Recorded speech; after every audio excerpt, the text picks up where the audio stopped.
Un drame dans la baie de San Francisco. Andrew Simpson, marin britannique de l'équipage Artemis, est décédé hier. Vous découvrez les images. Le bateau a chaviré.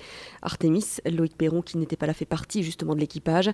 L'accident s'est produit pendant un entraînement. Andrew Simpson, 36 ans, double médaillé olympique, préparait la Coupe de l'América.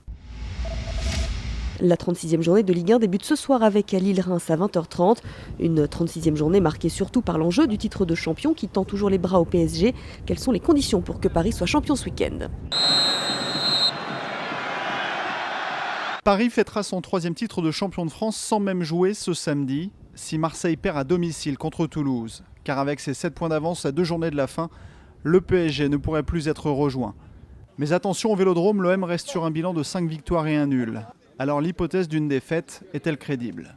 Non, je vois pas du tout Marseille perdre des points, même un match nul contre Toulouse. Pas du tout. Je vois bien une victoire marseillaise contre Toulouse. Puis on l'a vu, de toute façon, il y a tellement eu de 1-0 pour Marseille que c'est bien parti pour qu'il protège cette 2e place.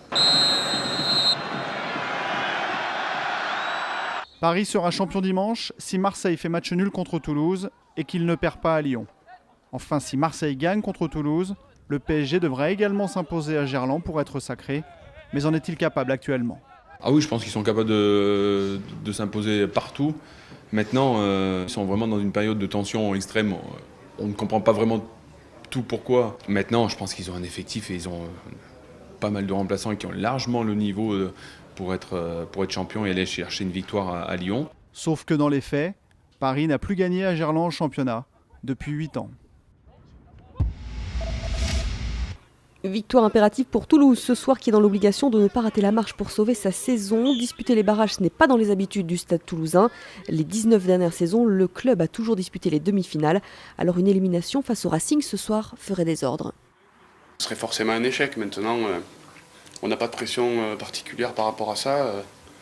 À un moment ou à un autre, les séries, il faut bien qu'elles s'arrêtent. On a gagné, comme je l'ai dit, 4 titres en 5 ans, 3 d'affilée. Bon, les autres aussi ont le droit d'être bons. Le Masters de Madrid, Jo-Wilfried Tsonga est qualifié pour les quarts après sa victoire sur Verdasco. En revanche, exit Gilles Simon, battu par Andy Murray. C'est la 11e fois d'affilée qu'il perd. Le score 2-6, 6-4, 7-6. Plus surprenant, la défaite de Roger Federer, le Suisse sorti par le Japonais Nishikori. Pas vraiment un spécialiste de la terre battue. Le tournoi avait déjà perdu Djokovic en début de semaine. Des Bleus explosifs hier aux mondiaux de hockey. Les Français ont battu les champions du monde en titre, les Russes, 2-1. C'est la première fois que la France bat la Russie. Du temps de l'URSS, c'était la même chose. Les Français sont coutumiers des déculottés d'habitude. La moyenne jusqu'à présent, c'était 7-1 en faveur des Russes.